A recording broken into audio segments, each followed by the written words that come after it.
wal ifadata wal istifadata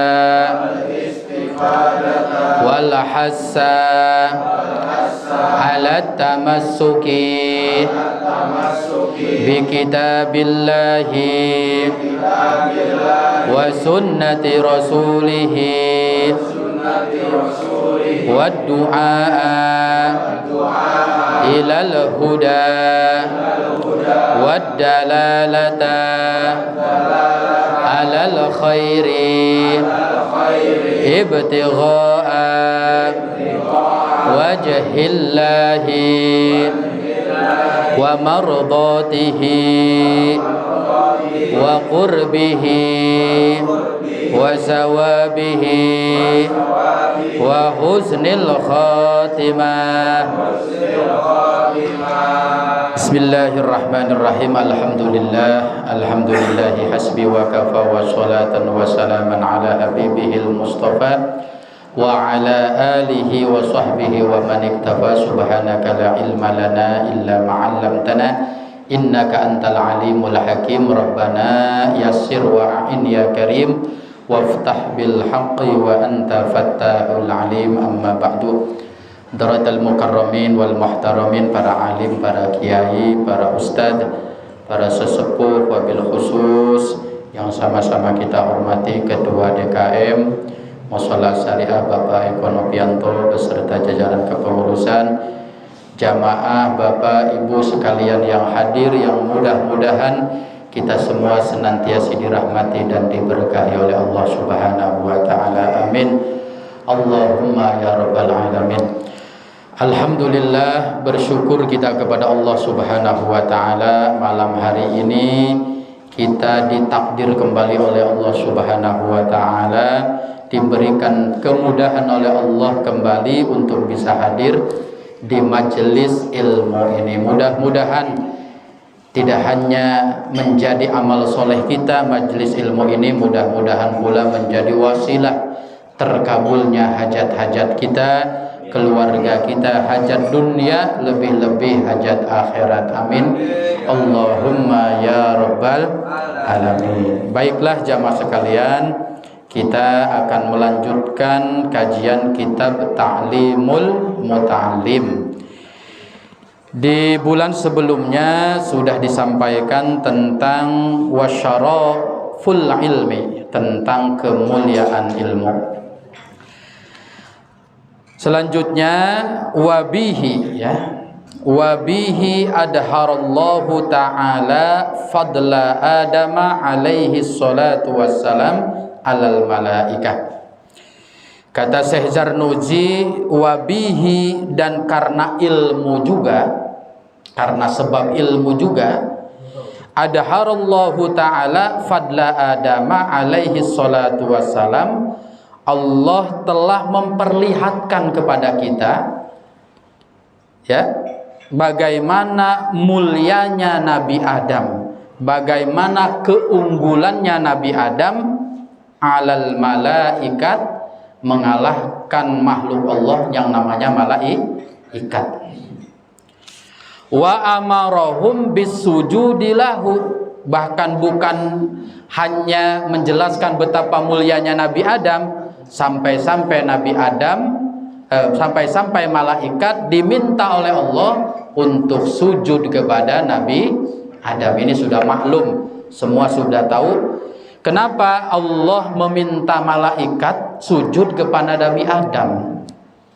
Padahal Nabi Adam, kalau bahasa kasarnya, anak kemarin sore gitu ya, ciptaan baru. Sementara malaikat makhluk senior, makhluk yang seabrek-abrek amal solehnya, tapi diminta oleh Allah untuk cium tangan lah kalau sekarang bahasa mungkin ya, untuk sujud kepada Nabi Adam. Wabihi, karena ilmu yang ada pada Nabi Adam. Wa allamal adama asma'a kullaha. Nah inilah rahasianya kenapa Nabi Adam dihormati. Wa allama adama asma'a kullaha. Nabi Adam diberikan oleh Allah ilmu yang tidak diberikan kepada para malaikat. malaikat. Ada orang solehnya luar biasa, malaikat itu kurang soleh apa Pak ya? Ibadahnya udah nggak main-main malaikat itu, karena nggak ada nafsunya.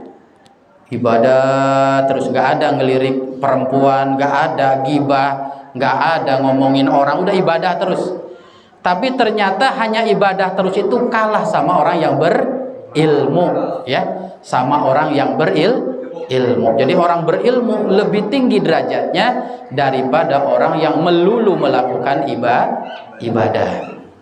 Itu ya. Itu sudah jelas ilmu itu menjadi sarana untuk dimuliakan oleh Allah Subhanahu wa taala. Wa inna masyaraful ilmi, dan kemuliaan ilmu juga. Nah, ini tadi ilmu ini alat untuk mulia. Wa inna masyaraful ilmi, dan ilmu mulia pula likaunihi wasilatan ila taqwa.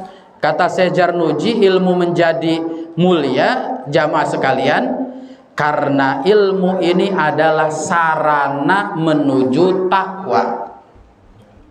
Gitu ya. Sarana untuk takwa. Kita sama-sama tahu yang paling mulia di sisi Allah siapa, Pak? Pejabat, ulama, atau siapa?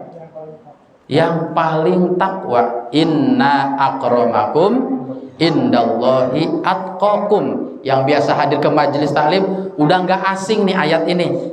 Allah yang bilang akramakum, yang paling mulia itu bukan agnakum, bukan a'lamakum, yang paling pinter, yang paling kaya, yang paling tinggi, bukan. Atqakum, yang paling takwa. Nah, Adit lagi mikirin dolar terus kayaknya nih. Yang paling takwa, Adit ya. Ya, yang paling kaya tapi takwa kayaknya, insyaallah nanti mulia. Nah, jadi cara ke takwa itu nggak bisa kalau nggak pakai ilmu. Jadi kalau orang ada cerita muttaqin, orang bertakwa, nggak pakai ilmu, ya takwa-takwaan namanya Bapak Ibu sekalian. Takwa itu harus pakai ilmu. Makanya ilmu ini kata Syekh Jarnuji wasilah, media, sarana, jembatan agar kita menjadi hamba Allah yang bertakwa.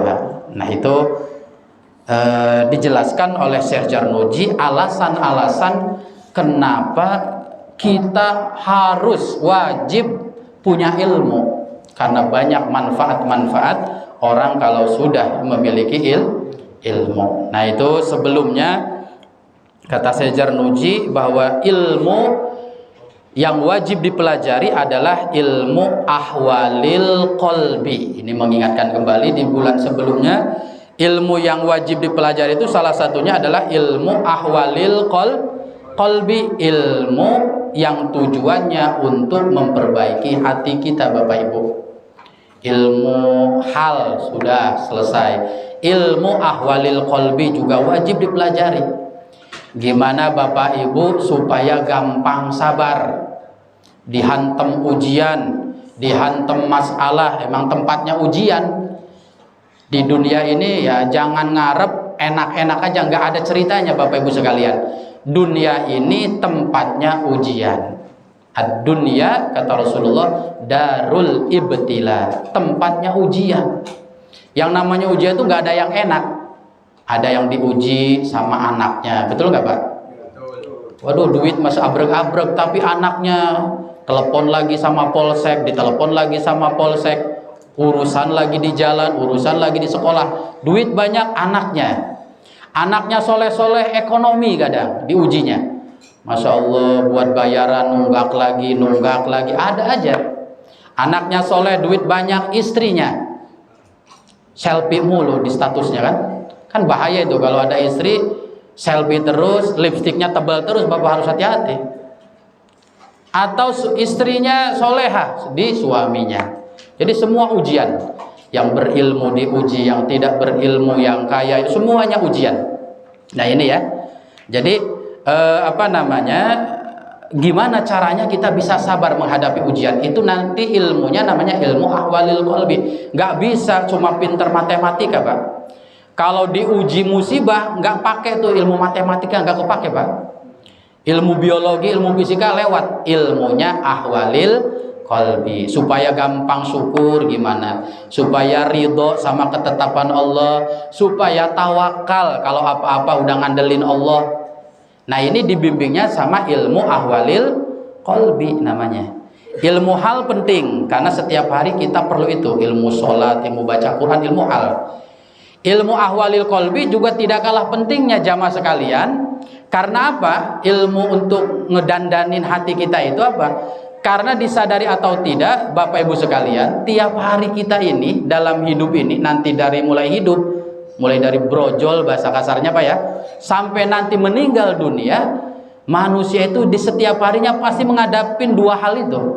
Ada yang bikin senang kita, ada yang bikin tidak siapapun orangnya Bapak Ibu. Jadi Bapak jangan beranggapan enak ya jadi Pak Eko, enak ya jadi Pak Redi. Kata kita itu, Pak Ekonya ngomong ke Bapak, enak jadi Bapak. Jadi yang terlihat oleh kita, orang selalu bahagia, selalu senang, itu kelihatannya doang Pak. Orang itu rata dibagi oleh Allah, ada senangnya, ada tidak senang, ada musibah, ada nikmat. Orang semua kebahagiaan Pak. Cuma ada orang yang punya kemampuan ngempet. Tahu Pak ngempet Pak? Ngempet bukan mampet, mampet ini. Ngempet tuh nahan. Nahan tidak ngomong, tidak dibikin status. Jadi orang ngelihatnya baik-baik aja, padahal pikirannya berkecamuk, hatinya gelisah, tapi nahan. Ada orang yang cuma ketusuk duri langsung dibikin status Pak. Akhirnya dijengukin kagak, malah dikepuk tangan ya. Cuma ketusuk paku doang, di-share di grup. Misalnya ada macam-macam orang tuh ya. Jadi ketahuan orang, oh dia tuh banyak ujiannya, padahal yang ngomong pun sebenarnya banyak ujiannya. Nah, hidup ada ujian, ada yang enak, ada yang nggak enak. Ini semua orang kebagi ya. Gimana supaya ujian enak, tidak diuji enak, diuji enak. Nah, ini bagiannya ilmu ahwalil qalbi. Nggak bisa pakai ilmu fikih Pak. Syaratnya sholat ada berapa, rukunnya sholat ada berapa, ada musibah ya hilang ilmu itu Pak. Ilmu ahwalil qalbi. Kata Imam Ali karramallahu wajhah, ad-dahru yaumani, yaumun lak wa yaumun alaik. Hidup seberapapun panjang umur kita Bapak Ibu, mungkin ada yang 80 tahun nanti umurnya, ada yang 70 tahun, ada yang 65. Siapapun umurnya, umurnya berapapun panjangnya, hakikatnya hidup itu cuma 2 hari kata Imam Ali. Cuma 2 hari hidup di dunia tuh. Yaumun lak, ada hari yang membuat kita senang, wa yaumun alaik, dan ada 1 hari yang membuat kita susah, seneng, sakit, apalagi tuh, sehat, maju, mundur, disenengin orang, dibenci orang. Udah, hidup tuh cuma 2 hari kata Imam Ali. Mau sepanjang apapun, jangan dikira ibu nanti kalau anak sudah nikah semua, hidup bakalan enak karena nggak ada tanggung jawab. Jangan dikira nanti setelah anak tuntas, cucu lagi kan, urusannya sama cucu nanti ujiannya. Nggak enaknya di cucu sudah nikah semua, ada lagi nanti. Selama hidup di dunia siap-siap yaumun lak wa yaumun alai. Nah, supaya enak kata Imam Ali, fa in kana laka fala tabtor. Kalau ada yang enak dalam hidup, syukurin, dinikmatin, jangan sombong. Udah kuncinya 3 kalau pengen enak. Kata Imam Ali, kalau ada yang nggak enak-enak dalam hidup, dinikmati monggo, tapi jangan lupa disyukuri, jangan sombong. Kalau udah nggak disyukuri, nggak sombong, nikmat hilang pasti seketika.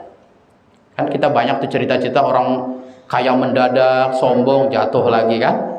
Orang mendadak berilmu karena sombong jatuh ilmunya, banyak gitu. Jadi itu fa in kana alaika ya. Tapi kalau ada yang nggak enak dalam hidup, fasbir, cukup ya kata Imam Ali, sabar sudah. Karena nggak bakalan lama, yang enak nggak bakalan lama, yang enak juga nggak bakalan lama. Fabikilaihi ma satakhtabir. Kata beliau, enak nggak enak dua-duanya sama-sama ujian. Yang namanya ujian tuh yang nggak enak semua sebenarnya hakikatnya, yaitu ya. Jadi ilmu ahwalil qalbi ini penting karena setiap hari kita akan ngadepin hal-hal yang tidak enak, yang nggak enak. Kita perlu sabar, perlu syukur. Tiap hari pas sabar tuh nggak bisa pas ada musibah, nggak bisa. Tiap hari banyak aktivitas kita di rumah saja misalnya. Kita ini apalagi ibu-ibu ya, harus punya kesabaran yang luar biasa, ngadepin anak gimana, ngadepin suami, ngadepin tetangga, kondisi ekonomi. Kalau nggak sabar-sabar ya bubar rumah tangganya. Kemudian bapak juga harus sabar ngadepin istri kayak gimana, tiap hari akan berhadapan dengan hal yang nggak enak gitu. Maka ada kuncinya sabar. Ada yang enak-enak, nanti syukur. Nah kemudian Imam Zarnuzi di sini menjelaskan juga tentang kemuliaan ilmu, ya. Agar apa kita diajarkan kemuliaan ilmu, keistimewaan ilmu, kata Syekh Zarnuji, agar kita tertarik hadir ke majelis ilmu. Ya insya Allah ustadz udah ngajak Pak Eko nggak berhenti ke pengurusan DKM, nggak henti mungkin di grup ketemu ngajak, ya. Bisa jadi yang diajak nggak mau, dia nggak ngerti ada apa di majelis ilmu itu, gitu ya. Ya kalau bapak yang sudah istiqomah, ibu yang sudah istiqomah, nggak perlu banyak dibacakan hadis-hadis sebenarnya, hanya untuk memperkuat saja. Nah kata Imam Zarnuji, tujuannya dijelaskan kemuliaan ilmu itu agar kita lebih tertarik ya kepada ilmu, hadir di majelis ilmu. Manfaatnya apa, keistimewaannya apa kalau kita datang ke majelis ilmu. Karena kalau nggak tahu Pak, dokter misalnya bapak ibu nggak ngejelasin manfaatnya pare. Tahu pare nggak Pak? Yang pahit itu Bu ya. Pare itu kalau orang nggak tahu manfaatnya, dokter nggak ngejelasin manfaatnya pare, orang nggak pada mau makan pare karena manis banget ya. Oh pahit di sini Det ya. Pare itu di mana-mana pahit. Tapi kalau orang tahu manfaatnya pare, biar dikata pahit pasti ditelan. Kata dokternya misalkan kalau makan pare 2 iris sehari bisa nurunin gula darah. Kalau yang punya diabetes ya, gula darah, bisa melancarkan pencernaan, bisa macem-macem ya. Manfaatnya dijelasin. Orang yang terkena penyakit khususnya pare biar dikata pahit juga pasti ditelan, pasti dikunyah, pasti dimakan. Karena apa? Karena tahu manfaatnya Pak. Kita ngaji pun sama Bapak Ibu sekalian, nggak enak, udah jujur aja Pak. Udah, saya juga kalau nggak dipaksa nggak berangkat. Apalagi tadi berangkat udah gerimis misalnya, udah badan nggak enak misalnya Bapak Ibu sekalian, capek ibu dari pagi ngurusin bapaknya, ngurusin anak bapaknya. Belum lagi kalau cucu dititipin sama bapak sama ibu, pegel sebenarnya. Disuruh minta berangkat ke majelis ilmu. Ya kalau ngikutin hawa nafsu ibu mendingan tidur sekarang tuh. Kutak-ketik HP misalnya, mendingan begitu. Tapi karena kita tertarik ada sesuatu yang luar biasa di majelis ilmu, kita akhirnya berangkat ke majelis ilmu. Salah satunya tadi ya, bahwa ilmu itu adalah sarana kemuliaan. Orang kalau pengen mulia, salah satu ikhtiarnya datang terus ke majelis ilmu, karena resep-resep kemuliaan ya, keselamatan adanya di majelis ilmu, gitu ya. Termasuk sarana kepada ketakwaan. Jadi ibu kalau pengen jadi orang baik, bapak pengen jadi orang yang lebih baik, ya majelis ilmu salah satu sarananya, gitu ya. Salah satu tempatnya adalah majelis ilmu. Di samping bergaul dengan orang-orang soleh, itu juga sarana untuk menjadi orang mulia. Biar ketularan Pak ya, biar ketularan solehnya. Annama qarraba syai'an, ya kata para ulama, yu'ta hukmuhu. Orang kalau dekat yang bagus-bagus, nanti lama-kelamaan ke bawah bagus. Orang dekat sama orang mulia, nanti dimuliakan. Ya, ada mubaligh mau ceramah, biasanya kan bawa asisten tuh Pak. Maaf asisten sama yang mubalignya ya pinteran mubalighnya biasanya. Tapi karena datangnya sama mubaligh, datangnya sama kiainya yang mau ceramah, sendalnya yang kita beresin sendal siapa? Ya sendal mubalighnya, sendal asistennya. Makannya di mana asisten? Pak Eko? Di dalam sama mubalighnya, ke bawah tuh. Urusan dunia aja udah selamat nih. Ya. Jadi makannya, menunya sama dengan mubalighnya, sendalnya dirawatin.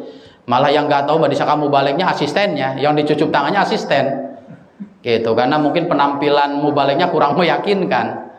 Nah ini kan, nah itu sudah rumus Pak ya. Jadi kalau deket sama orang soleh kita ke bawah terangkat. Baru nempelnya saja kepada orang baik disangka baik kita tuh banyak. Padahal wallahu a'lam kan. Apalagi kalau yang solehnya adalah kita, yang alimnya adalah kita.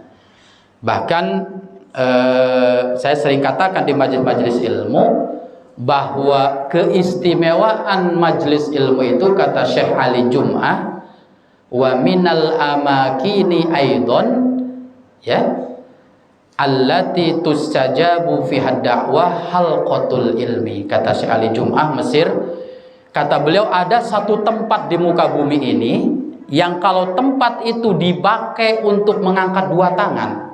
Apa tuh kalau mengangkat dua tangan? Doa.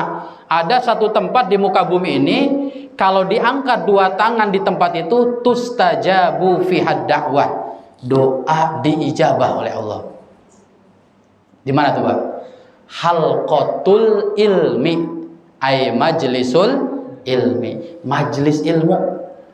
Ini kita ini ngelingker ini nih, kalau di dalam hatinya ya Allah minta apa gitu, ada yang pengen nambah mobil, ada yang pengen nambah apa saja yang bermanfaat dunia dan akhirat, pengen husnul khotimah, pengen ilmunya apa saja hajat-hajat kita diminta di majlis ilmu, Bapak Ibu sekalian, tustajabu fiha da'wah, diijabah doa-doa kita, gitu ya. Karena di majelis ilmu itu apa? Nujilat barakatullah wa rahmatuh. Allah lagi apa ini? Kalau lagi ngehujanin kita dengan rahmat dan keberkahan. Makanya biasanya di majelis ilmu lebih tenang. Di tempat ngaji, di musola, di masjid lebih tenang daripada di rumah biasanya. Kalau di rumah ada aja rungsing bahasa saya. Tapi kalau di majelis ilmu sejenak kita melupakan hal-hal yang bikin kita ruwet, Bapak Ibu sekalian. Ngobrol sama teman, ketawa-ketawa sama teman. Nah ini, jadi majelis ilmu ini adalah majelis di mana kita ketika berdoa, kata Syekh Ali Jum'ah, dikabulkan doa-doa kita. Asal yakin aja Pak ya, asal yakin. Kalau nggak yakin ya nggak bisa. Dalam kitab Risalatul Qusairiyah, ya, Syekh Abi Qasim Al-Qusairi, beliau menceritakan ini keberkahan majelis ilmu ya. Ada ulama namanya Syekh Mansur bin Ammar. Syekh Mansur bin Ammar punya banyak murid, punya banyak santri. Kegiatannya adalah ta'allum wa ta'lim, ngajar, mengamalkan ilmu, gitu aja. Nah, di dekat rumah beliau, agak jauh ya, di kampung sebelahnya, itu ada rojulun sakir katanya. Rojulun sakir, pakai sin kecil ya. Rojulun laki-laki, sakirun pemabuk berat. Ada syukur itu kan pakai sin besar Pak ya. Syukur itu namanya berterima kasih, bersyukur. Tapi kalau sinnya pakai sin kecil, namanya pemabuk. Gitu ya, tuh bahasa Arab tuh ya. Jadi kalau Bapak baca ayat la in syakartum, sinnya besar, kalau kalian bersyukur, bener tuh. Tapi la in syakartum, sinnya kecil, kalau kalian pada mabok. Tuh ya. Tuh. Jadi sakaro pakai sin besar maknanya bersyukur, sakaro pakai apa? Sin kecil maknanya mabok. Beda tuh Pak ya, sin besar, sin kecil. Jadi ada laki-laki jahat, ada laki-laki yang doyan banget sama minuman keras, fajir. Lagi minum minuman keras sama teman-temannya, dipanggil budak. Budak tuh ya kayak pembantu mungkin di sini, tapi dulu kan zaman perbudakan. Nah itu, ketika dipanggil, dia ngomong begini ke khodimnya, ke pembantunya, ke budaknya. Ini saya kasih kamu 4 dirham. Tolong belikan makanan yang enak-enak, beli kacang goreng, beli kacang rebus, beli buah-buahan apa, 4 dirham ini, biar maboknya tambah mantep. Gitu kan, orang mabok itu kalau ada kacang itunya kan katanya lebih mantep gitu ya, lebih melayang-layang katanya kan, fly in the sky katanya kan. Wah udah kemana-mana pikirannya. Jadi kasihlah 4 dirham, namanya pembantu Bapak Ibu, namanya budak yang mau, karena yang nyuruh majikannya, bosnya, sayyidnya. Akhirnya keluar dari rumah mau beli buah-buahan, beli makanan, dia kakinya berhenti karena di kampung sebelah ada kerumunan banyak orang. Ini ada apa ini? Ada sembako murah atau apa ini? Kalau kumpul banyak itu kan biasanya begitu-begitu. Akhirnya disamperin, ternyata pengajian. Pokoknya kayak di Asyariah aja, kerumunan ribuan orang. Ya gitu ya. Nah akhirnya pembantu ini, budak ini lupa tujuan dari rumah. Biasanya kan kalau ada yang aneh-aneh itu kita lupa tuh. Akhirnya mau ke pasar, mau beli makanan titipan bosnya 4 dirham. Dia akhirnya nyamperin majelis ilmu yang ngajar Syekh Mansur bin Ammar. Wah enak nih ngajinya nih. Akhirnya nggak sadar ikut duduk. Padahal bosnya lagi kelayangan di sana minta apa tuh? Minta makanan. Setelah duduk ngejelasin macam-macam, tiba-tiba majelis taklim berhenti ngajinya. Ada siapa? Ada faqirun gharibun. Ada orang tidak dikenal, pengemis minta uang kepada Syekh Mansur bin Ammar. Duit gitu ya. Syekh Mansur dimintai duit oleh orang tidak dikenal, orang fakir, orang miskin, bukan preman. Cuma kebetulan Syekh Mansur itu Bapak Ibu sekalian nggak bawa duit, ya. Ke pengajian itu nggak, biasanya sering bawa, tapi nggak bawa. Kata Syekh Mansur, aduh maaf Pak ya, saya lagi nggak bawa duit nih sekarang.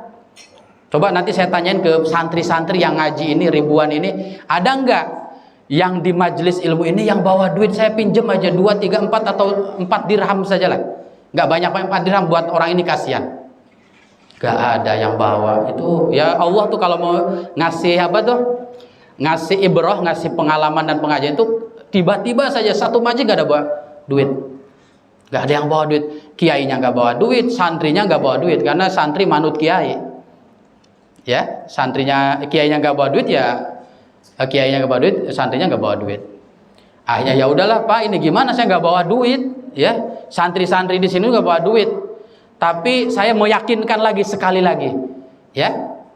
Siapa yang di sini bawa uang 4 dirham saja, ya, 4 dirham saja. Kata Syekh Mansur, man yadfa'u arba'a darahima li faqirin gharib. Siapa yang mau menyedekahkan, memberikan 4 dirham saja untuk orang fakir ini, dengan keberkahan majelis ilmu ini, kita satu majelis akan mendoakan dia mendapatkan 4 doa. Ad'u laka arba'ah da'awat. Sok, siapa ini? Kalau ada iming-imingnya kan mau tuh Pak. Itu santri nggak ada yang emang nggak bawa duit. Itu oleh Allah tangannya pembantu ini, Bapak Ibu sekalian, tangannya budak ini ngacung. Lah dia nggak inget kalau disuruh bos itu duit buat beli kacang goreng, ya, ngacung. Kiai kalau zaman sekarang, saya bawa 4 dirham, bolehlah buat itu, tapi harus ditukar sama doa. Tuh ya, hitung-hitungannya kan gitu kalau orang awam kan ya, harus ditukar sama doa. Ya udah, kesini uangnya kita kasihkan kepada orang fakir yang meninggalkan majelis ilmu. Ayo santri, dengan bibarkati majlisil ilmu, dengan keberkahan majelis kita ini, ayo kita doakan, kita aminkan doanya orang ini.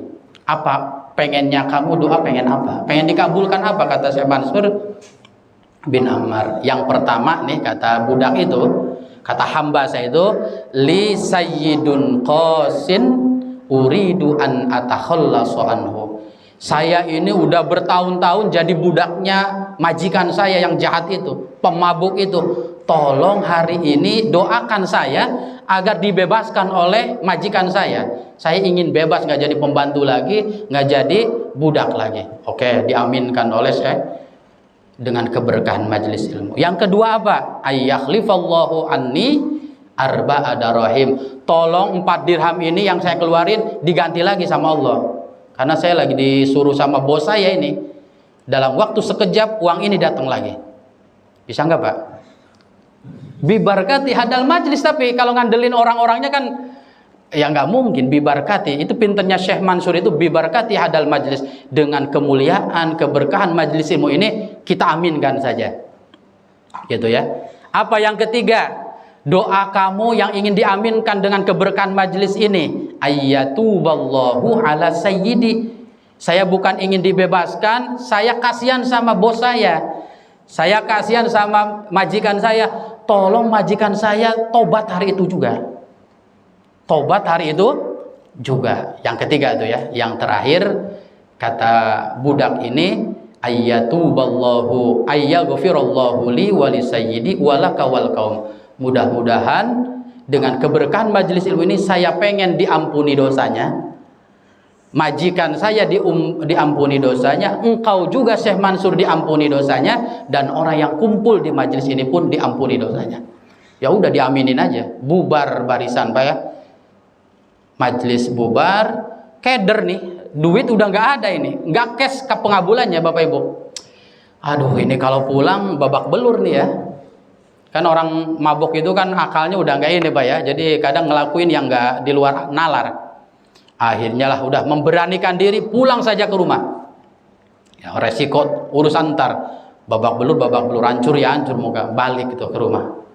Benar saja, faghadiba sayyiduhu faqala lima ta'akhirta wa ainal faqihah.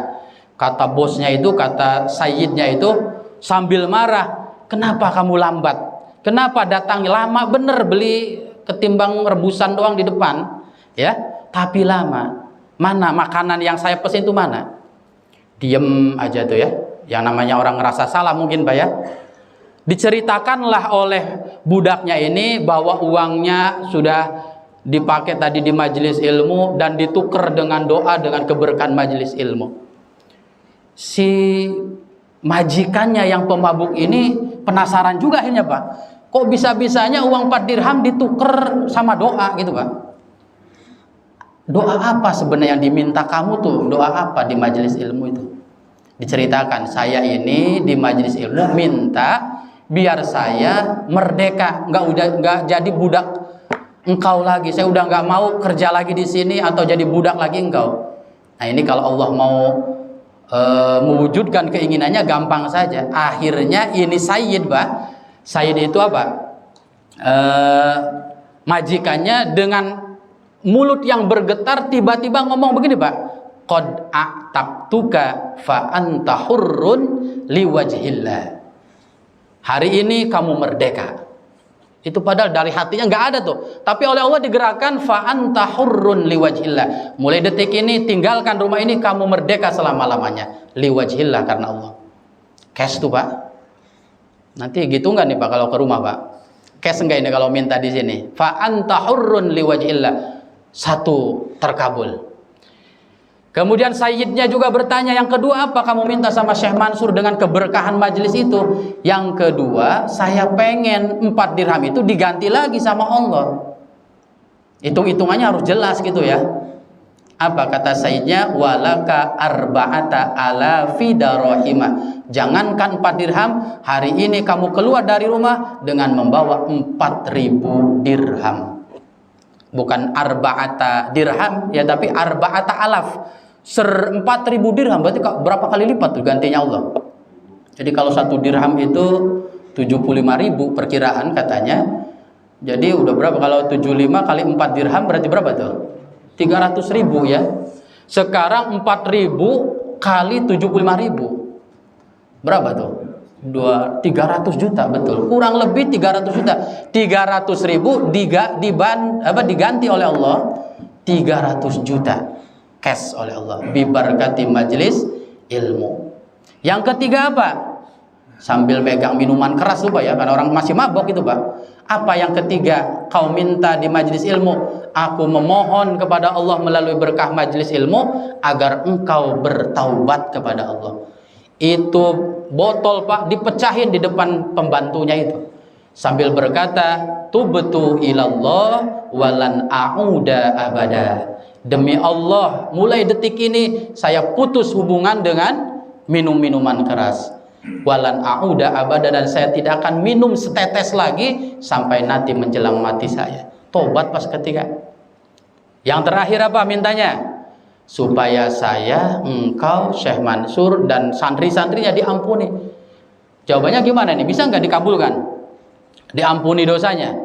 Hada laisali wa innama huwa li ghafurir rahim. Kalau urusan ampunan ya bukan urusan saya. Ini haknya Allah Al-Ghafurir. Angkat tangan saya Bapak Ibu. Kalau engkau ingin diampuni, saya ingin diampuni dosanya, Syekh Mansur diampuni dosanya, santrinya yang kumpul di majelis ilmu pengen diampuni saya, hada laisa minni, ini bukan hak saya. Ini bagiannya Ghafurur Rahim, Allah yang Maha Pengampun. Ya nggak bisa ngabulin saya. Ya sudah, keluarlah si majikan si budak ini bebas membawa uang 4.000 dirham. Malamnya mimpi ini yang tobat ini. Si sayyidnya majikannya mimpi malam-malam. Dalam mimpinya ada hatif, ada suara tanpa rupa mengatakan, ya, faqad ataita makana ilaika wa laqad ghafarallahu laka wali wa qad ghafarallahu laka, Allah telah mengampuni, ya, engkau telah menunaikan kewajiban engkau mengabulkan 3 doa, dan Allah sudah mengampuni dosa budakmu, dosa engkau, dosa Syekh Mansur dan santri-santrinya Syekh Mansur yang ada di majelis ilmu. Dalam waktu kurang dari 24 jam 4 doa itu semuanya dikabulkan oleh Allah biberkati majelis ilmu. Nah, ini oleh Allah sudah dicontohkan. Jadi contoh itu nggak mesti harus dari hadis saja. Oleh Allah justru kadang cerita-cerita itu yang bikin kita lebih kena daripada hadis-hadis ayat-ayat Al-Quran, karena real ceritanya, ya. Dalam kitab-kitab itu dijelaskan, kitab Sa'at Fasa'atan dijelaskan, kitab Risalatul Qusairah, banyak kitab-kitab yang menceritakan itu. Berarti ceritanya memang sahih, ceritanya memang tinggal kitanya Bapak Ibu mantep apa tidak, gitu aja, Pak. Gitu ya. Bener nggak sih majelis ilmu itu menjadi sarana pengabulan doa? Tustajabu fihad dakwah. Nah, ini ada di kita ujiannya. Dan harus diingat Bapak Ibu sekalian bahwa doa apapun, Ibu, ya, Ibu jangan khawatir, doa apapun pasti diijabah, pasti, Pak. Likulli du'ain mustajabah. Tapi kata Imam Ibnu Hajar, walakin tatanawwa'ul ijabah. Nah, ini yang harus ditambahkan lagi. Kita yakin bahwa Allah itu pasti mengabulkan doa, tapi tatanawwa'ul ijabah, pengabulan doanya macem-macem, nggak sama antara ibu sama saya. Ada orang Bapak Ibu minta pagi sore dikabulin, ada nggak? Banyak. Ya Allah, ya Allah, ya Allah, sorenya datang, yang dimintanya terwujud. Nah, orang-orang begini biasanya punya hubungan dekat sama Allah, Bapak Ibu sekalian. Orang kalau dekat sama Allah biasanya cepat di ACC proposalnya, Pak. Permintaannya cepat di AC. Bapak dekat sama bupati, ibu dekat sama bupati, ada kebutuhan bawa proposal pembangunan musola, kira-kira langsung cair nggak tuh, Pak? Kalau dekat sama bupatinya kenal sama kita, kitanya kenal sama bupati, malah dulunya satu kelas. Dia bisa lulus dibantu sama kita soal-soalnya, nyontek ke kita. Wah, udah terima kasih banget tuh bupatinya. Wah, ini dulu yang nyelamatin saya di SMA negeri berapa tuh, ya. Akhirnya bawa proposal, minta cuma 20 juta langsung di ACC. Karena ada kedekatan. Kita sama Allah juga nggak jauh beda, Bapak Ibu. Kalau ada kedekatan, kita malamnya tahajud, yang lain pada tidur, kita mah Allah Kholiki, Allah Nasiri, Allah Nadiri, Allah Roziki. Tiap malam manggil-manggil Allah, dekat sama Allah, mesra sama Allah kalau malam. Ya, kalau minta cash biasanya orang begitu, Pak. Allah nggak lihat lagi, kenalin orang yang minta ini, dekat sama saya. Tapi kalau cuma lagi susah datangnya sama Allah, ya dikabulkan sih dikabulkan, Pak, pasti. Tapi kan nggak cash biasanya. Bapak nggak kenal sama bupati, bupatinya juga nggak kenal sama ibu, bawa proposal, dikasih nggak kira-kira? Ya dikasih mungkin, tapi nanti tahun depan kasihnya. Kalau teman-temannya beres dulu biasanya kan, baru ini orang yang ini yang sudah 3 tahun itu pun proposalnya kalau nggak rusak, kalau rusak ya udah lewat aja biasanya. Baru 2 tahun dikabulkan. Orang yang ketika susah datang ke Allah bagus. Tapi kalau pengen segera dikabulkan ya nanti dulu. Baru 1 hari akrab pengen minta apa-apa misalkan gitu, ya. Logikanya begitu. Nah, ini tatanawwa'ul ijabah. Jadi kita tetap yakin bahwa doa itu pasti diijabah, tapi juga harus yakin bahwa ijabah doa itu beda-beda, macem-macem. Tiap kita ini beda-beda. Saya minta mobil nggak dikabul-kabul, tapi dikasihnya yang lain. Ya, Pak Redi minta mobil cash langsung besoknya misalkan. Ngelamun ini Pak Redi, ya. Nah, itu jadi ada orang minta mobil cepet punya mobilnya, tapi ada orang yang minta tidak cepat, tapi diberinya yang lain oleh Allah Subhanahu wa taala. Asal yakin itu Pak ya. Jadi tergantung keyakinannya kita kepada doa itu sendiri. Yang kedua kata Syekh Athaillah, Ibnu Athaillah, kabulnya doa itu tergantung bagaimana memposisikan kita di hadapan Allah. Itu Pak ya. Ketika minta ini kita memposisikan diri di hadapan Allah tuh posisi apa? La asra'a bil mawahib alaika mislu dhulli wal iftiqar. Kata Syekh Ibnu Athaillah, semakin engkau merasa hina di hadapan Allah, semakin engkau merasa butuh di hadapan Allah, sari'atul ijabah, engkau akan dikabulkan segera doanya Allah. Jadi kalau kita memposisikan di hadapan Allah, ya Allah saya orang hina, kata ibunya, saya orang banyak dosa, saya orang bodoh, saya orang gak kuat, gak mampu ya Allah, saya gak punya apa-apa, gak bisa apa-apa, gak tahu apa-apa. Di hadapan Allah gak dibawa tuh label SPDI-nya, gak, saya misalkan musonib SPDI datang kepada engkau ya Allah. Wah udah kalau nggak diseret sama Allah nggak bakal ini ya. Jadi jangan bawa-bawa titel kalau di hadapan Allah. Jangan bawa-bawa ya Allah saya ini kan tiap hari sholat jamaah terus ya Allah. Kan tiap hari saya ke majelis ilmu terus, nyebut-nyebut kebaikan di hadapan Allah. Kata Allah kamu bisa begitu karena saya. Ngaku-ngaku aja. Jadi kalau minta sama Allah Bapak Ibu, posisikan kita sebagai orang hina. Kira-kira melasakan gitu mukanya ya, pengen dikasihani oleh Allah. Semakin kita merasa hina ya, kata Syekh Ibnu Athaillah, semakin cepat kita dikabulkan oleh Allah.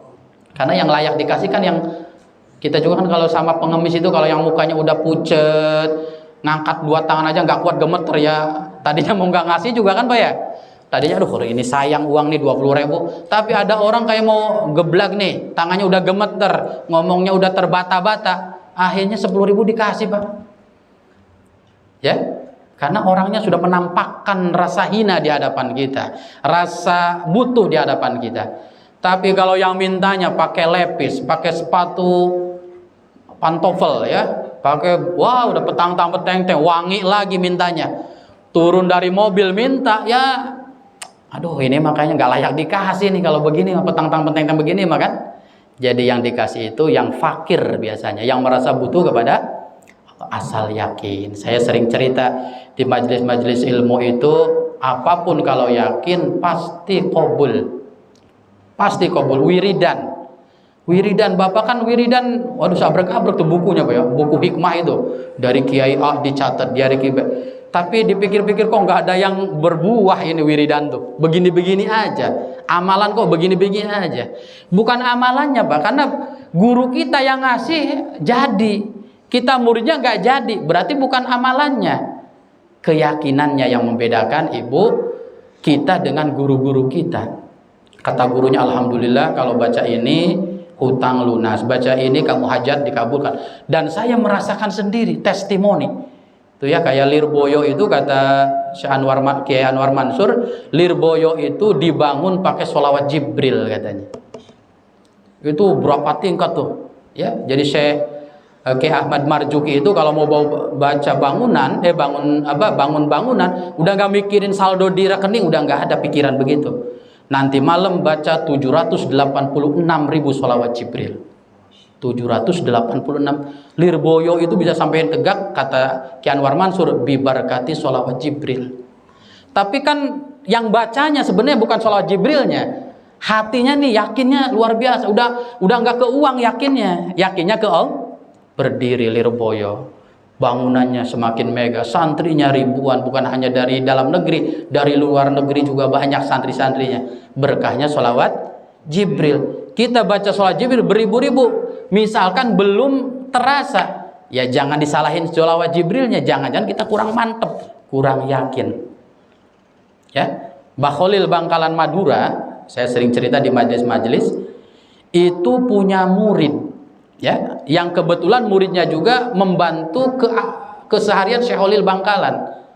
Jadi khodim kalau di pesantren itu ya, Bapak Ibu sekalian, namanya khodim itu ya santri tapi ngebersihin rumah kiai, nyapu rumah kiai, bahkan ngeberesin tempat tidur kiai, khodim. Biasanya kalau khodim itu di pondoknya jarang ngaji, tapi punya keistimewaan biasanya. karena dekat sama kiai, ada sir ya, ada rahasia gurunya yang orang tidak tahu. Saya nggak tahu apa yang dilakukan guru saya di dalam kamar. Yang tahu siapa?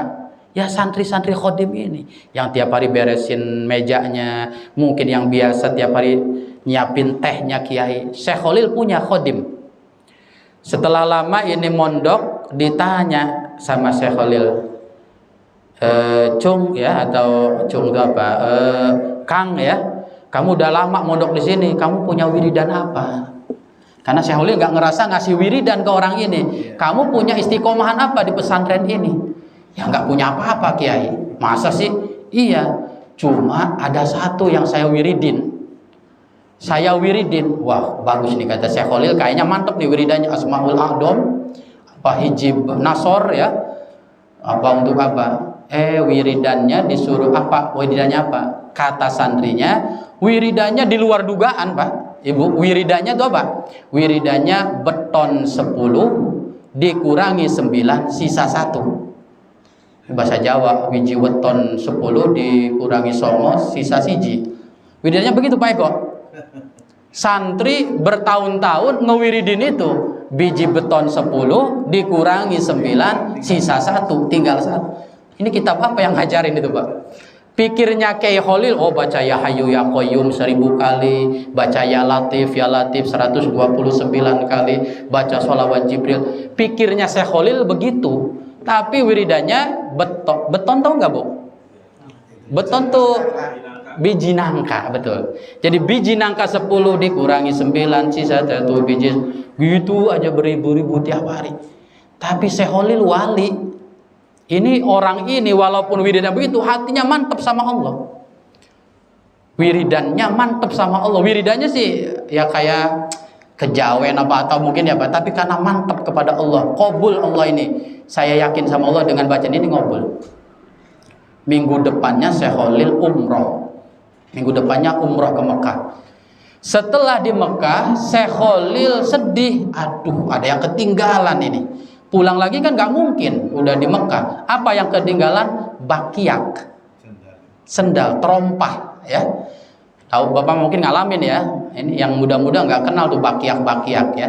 Kalau saya Bapak juga masih ngalamin. Jadi sendal dari kayu ya, dari kayu gitu. Itu kiai-kiai dulu mungkin santrinya juga. Aduh, ini sendal saya ketinggalan di Bangkalan Madura gitu ya. Jadi kurang enak itu ibadah kemana-mana nggak pakai sendal. Itu santrinya khodim yang biji beton itu wiridannya, ketika membereskan kamarnya Syekh Khalil, dia kaget loh. Syekh Khalil ke Mekah kok nggak bawa terompah? Saya tahu ini bakiak ini kesenangannya Syekh Khalil. Pasti Syekh Khalil di sana kepikiran terus nih sama bakiak ini. Tapi dia mikir, saya kalau nganterin pakai apa ke sono ya? Duit sekian juta nggak punya. Tuh ya. Apa pikirannya? Biji beton 10 dikurangi 9 sisa 1. Dibaca terus sambil nyapu. Masya Allah gitu ya. Ini kalau bicara karomah Bapak Ibu, jangan pakai akal ya. Kalau akal pasti, wah masa iya sih? Masa iya sih? Tapi kalau ada orang menceritakan karomah, keistimewaan, keajaiban tuh yang dilihat Allah ala kulli syai'in qadir. Allahnya yang dilihat. Allah tuh bisa apa aja. Bukan jangan lihat makhluknya. Itu tiba-tiba dipegang terompahnya ya, kemudian dibuka kedipan pertama ada di pinggir Syekh Khalil di Mekah. Tuh Pak ya. Nah itu, ini kalau bicaranya akal nggak masuk akal, kok bisa nembusnya gimana? Tapi kalau innallaha ala kulli syai'in qadir, lebih dari itu pun gampang bagi Allah mah ya. Akhirnya kata Syekh Khalil dulu, kamu ono ning kene iki ya, kenapa ada di sini ini? Ini Syekh Khalil saya nganterin bakiak engkau. Alhamdulillah saya benar berhari-hari kepikiran bakiak kemana-mana nggak enak ibadah nggak pakai bakiak. Matur suwun, matur suwun. Bahasa Maduranya apa? Selangkong gitu ya. Ada orang Madura di sini? Nggak ada ya. Nah ini apa tuh selangkong apa sih bahasa terima kasih itu orang Madura ya. Ya udah terima kasih ya. Kamu kok bisa kesini naik mobil apa? Ya naik mobil beton itu, beton 10 itu. Lah ya udah mantep tuh orang mantep. Ya udah kamu pulang aja, beresin lagi rumah saya, urusin santri-santri makanannya. Dengan apa? Ya udah baca aja yang kamu tadi baca lagi itu. Dibaca lagi itu ya, biji beton 10 dikurangi 9 sisa siji. Hilang lagi. Dari Mekah ada lagi di kamarnya Syekh Khalil Bangkalan. Baca ya. Lihat. Ngilang nggak bisa nongol lagi, bahaya nanti. Pengumuman nanti apa tuh orang hilang nanti. Nah ini jamaah sekalian, saya ngebayangin kalau sholawat Jibril yang jelas ijazahnya dari gurunya, dari malaikat Jibril kan, yakin udah kayak apa tahu, Pak. Biji beton aja sampai begitu. Kalau mantep, kalau yakin. Iya, yakin sama gurunya, terus hatinya juga ta'alluqnya sama gurunya, sama Allahnya juga kuat. Diwujudkan, dikabulkan oleh Allah. Asal yakin. Ibu kan pernah tuh Bu ya, lagi kecil bapaknya kalau pengen BAB tuh, kalau di mobil BAB, kata ibunya udah ngambil batu aja tuh. Ngalamin nggak Pak Redit? Ngalamin, ibu ambil batu aja tuh. Batunya diambil, ditaruh di mana tuh? Di saku, di perut, di mana aja dah. Itu karena yakin batu itu bisa menghilangkan keinginan apa tuh? BAB. Alhamdulillah sampai Bandung kagak BAB ibu ya. Padahal nggak baca wiridan, cuma yakin itu, yakin nih batu ini bisa jadi sarana, hakikatnya dari Allah. Sarana bisa nahan BAB sampai Bandung. Di mobil nggak nanyain toilet itu anak. Itu yakin sama batu. Dan ini relevan sekali dengan hadis Nabi, lau tayaqantum bil ahjar la nafat, kata Rasulullah. Kalau kamu yakin batu ahjar bisa memberikan manfaat, la nafat. Asal ada keyakinannya, tapi bukan ke batunya Pak, tentu ya. Kita orang yang ngaji sudah pasti paham. Ke Allahnya, tapi wasilah. Saya bisa ngebayangin, ya Allah, batu aja kalau diyakinin la nafat, kata Rasulullah, memberikan manfaat. Apalagi sholawat Jibrilnya, apalagi bapak senang baca Al-Quran, ibu senang baca Al-Quran. Kalau yakin udah kayak apa tahu, Bu. Karomahnya bapak ibu udah kayak apa tahu. Bisa dibikin buku 3 jilid karomah bapak ibu sekalian. Asal apa? Yakin. Nah, cirinya yakin kata para ulama, antastamirra wa illam tajid da'watuka ijabatuka. Cirinya yakin ibu, bapak ibu sekalian, cirinya yakin ibadah wiridan apa? Kita terus melafadzkan itu wa illam tajidhu da'wah, walaupun belum dikabulin. Itu cirinya yakin bapak ibu. Jadi orang yakin sama sholawat Jibril, setahun belum dikabulin masih dibaca, itu namanya yakin. Jangan baru 2 bulan gak hasil, ganti lagi sholawat Ibrahimiyah lah. Kan gitu kita, Ibrahimiyah, lihat lagi di YouTube ada sholawat Busro 41 hari bisa ini, pindah lagi Ibrahimiyah, ditinggalin. Boleh nambah tapi yang ditinggalin. Cuma kan kalau ada yang baru, yang lama ditinggalin biasanya. Kekurangan kita tuh. Padahal sholawat Jibril aja bapak ibu, boleh pengetahuan sih mau sholawat macem-macem monggo dibaca sesekali. Tapi dari sekian sholawat ada 1 sholawat pegangan saya. Itu nggak apa-apa. Kan guru-guru itu amalannya beda-beda ya. Ada guru kita Ibrahimiyah, ada guru kita sholawat Nariyah. Monggo kita cari dari mana. Tapi dari sekian itu mana yang cocok bagi kita. Ada gurunya ijazah sholawat Nariyah 4.444 kali. Hasil qabul, dan banyak teruji guru-guru saya juga gitu. Tapi saya baca itu kelenger Pak. Allahumma sholli sholatan kamilah wa sallim salaman taman. Aduh, seharian bapak ibu baca sholawat Nariyah 4.444. Kagak kerja, istri nyolek kagak dibalas, semuanya tinggal semua. Wah, ini nggak cocok ini sholawat Nariyah. Saya mengakui ada rahasia, ada kebiasaan, tapi untuk badan saya belum sekarang sih, mungkin ya. Mungkin nanti kalau sudah pensiun, sudah umur di rumah, misalkan ya, waktunya mungkin bisa. Ya Jibril sajalah, misalkan Jibril 1000, 10 menit, 15 menit. Tapi kulla yaumin, setiap hari jangan ditinggalin. Nanti kerasa Bapak Ibu sekalian. Jadi jangan dikira wiridan itu tidak berdampak sama kita. Bukan berarti orang yang wiridannya istiqomah nggak punya masalah, bukan Pak. Bukan, jangan dianggap kalau saya wiridan ini nggak punya masalah hidup. Bukan begitu. Masalah tetap ada, tapi tenang bawahnya Pak. Digoncang masalah tuh tenang dan cepet dapat solusi. Nah ini makhroja. Ya, itu bedanya tuh. Orang yang biasa wiridan sama enggak, respon kepada masalah tuh beda. Kiai dikiranya nggak punya masalah Pak. Mikirin santri, mikirin keuangan santri, belum mikirin anaknya, santri, masyarakat, mikirin ilmu yang harus diajarkan, bebannya berat kiai itu.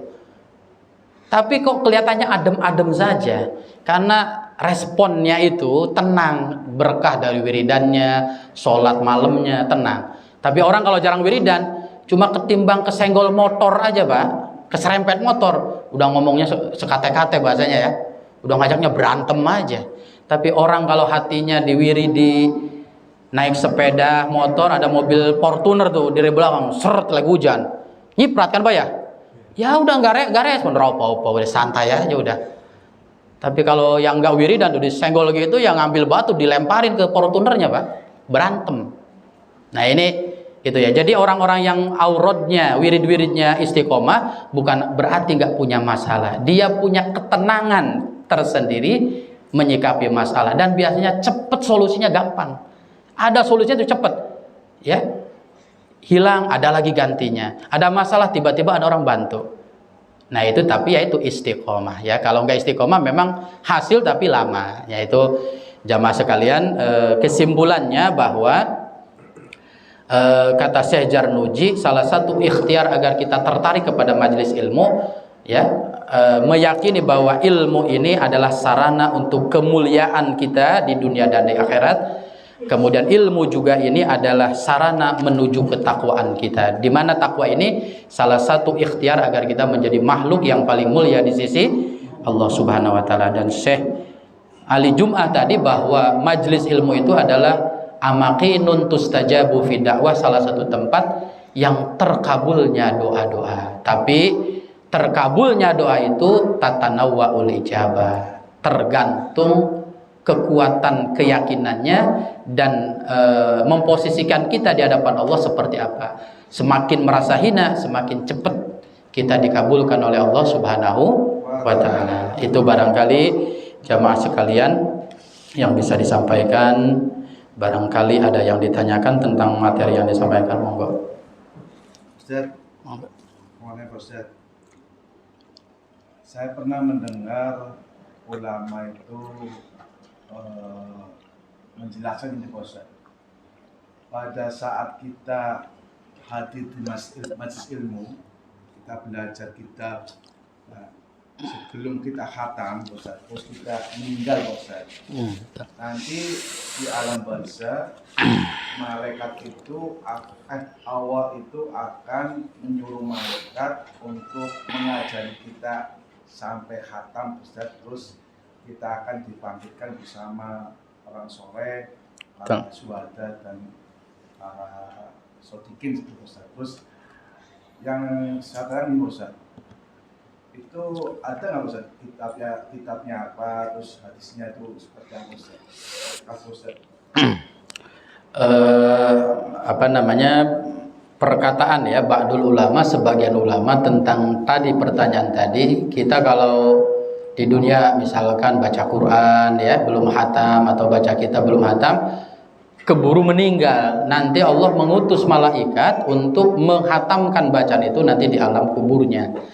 Nah ini setahu saya jamaah sekalian, ini adalah makolahnya para ulama ya. Makolah ulama itu pernyataan para ulama. Yang ulama itu kadang pernyataannya bisa diperoleh dari manam. Manam itu dari mimpi. Jadi ilham dari Allah melalui mimpi dan disampaikan kepada murid-muridnya. Ya, kalau hasil mimpi, kata para ulama, kalau mimpinya orang soleh, ya, karena orang soleh itu nggak mimpinya aja pasti benar. Misalkan orang soleh itu ya belum dikatakan soleh kalau belum benar gitu Pak ya. Orang soleh itu ketika yakdoh, ketika tidak mimpi itu ucapannya pasti benar, akhlaknya pasti bagus, namanya orang soleh. Maka kata para ulama, apa yang dimimpikannya pun sama seperti ketika tidak mimpi. Kualitasnya tuh Pak. Jadi ada orang soleh ngomong misalkan ini ketika tidak mimpi tuh. Kemudian dia menyampaikan besoknya, saya tadi malam mimpi begini-begini. Maka derajatnya sama, yang diucapkannya ketika mimpi dengan tidak mimpi sama-sama benar. Karena tidak mimpi pun benar, ya sampai ke mimpi pun ya pasti omongannya benar kalau orang soleh. Gitu ya. Penjahat Pak, yang tiap harinya maaf-maaf nyolong, ya ke bawah mimpi nyolongnya Pak. Di mimpinya pasti dia kalau ada kesempatan pasti nyolong gitu kan. orang soleh ya, yang setiap harinya benar, omongannya berlandaskan hadis, omongnya berdasarkan, maka yang mimpinya pun itu pasti berlandaskan. Jadi kalau hadis saya belum menemukan Pak Eko ya, tapi dugaan saya ya, wallahu a'lam bishawab, itu adalah ilmunya para ulama yang dapat dari ilham. Dapat dari ilham ya, ilham dari Ada kitab maksudnya. di kitabnya ada, itu kan pasti dari kitab ya, dari kitab yang qailnya yang menyebutkannya itu ulama itu biasanya lewat ilham, mukasyafahnya gitu ya, lewat ilham dari Allah melalui mimpi atau sebagainya. Dan kita sebagai orang awam, apapun yang disampaikan oleh para orang soleh ketika mimpi dan tidak bertentangan dengan syariat, boleh diikuti, silahkan. Karena tadi ya kata para ulama, tidak mimpi dan mimpi kualitas ulama tetap sama, benar adanya.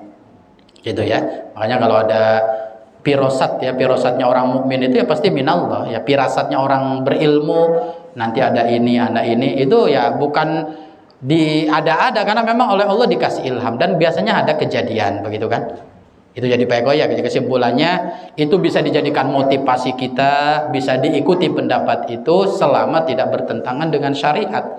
Ya kan tidak bertentangan ya, bisa saja Allah dengan kun fayakunnya, apa susahnya Allah melanjutkan di sana. Gitu ya, tidak usah disangkal karena yang menyampaikan ulama gitu ya, dan tidak bertentangan dengan syariat, tidak bertabrakan dengan dalil-dalil yang lain. Begitu ya. Yang lain barangkali cukup ya. Wallahu a'lam bishawab, wallahul muwaffiq ila aqwamit thoriq. Wassalamualaikum warahmatullahi wabarakatuh.